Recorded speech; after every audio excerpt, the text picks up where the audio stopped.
So I think the biggest challenge is actually to focus on people, because the promise is that you will invest in automation and get cost cuttings out of it, right? But the cost that you get, you need to invest in the people, right? So this promise is not really there. So I think AI, anything you do in productivity, has to be output-driven focus, right? And I think that's the benefit of it, right?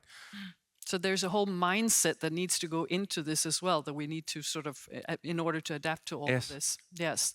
Now, I was thinking about this whole, do you think that there will be an industry 5.0? And if so, when is that going to happen? Sure. I don't think it will happen before 2050.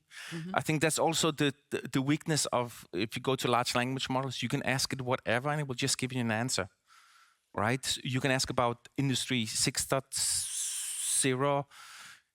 I mean, like, industrial revolutions comes rarely, and once they come, they impact every aspect of our economy, how we consume, how we live, the industries, all of this. It will not be finished before 2050, right?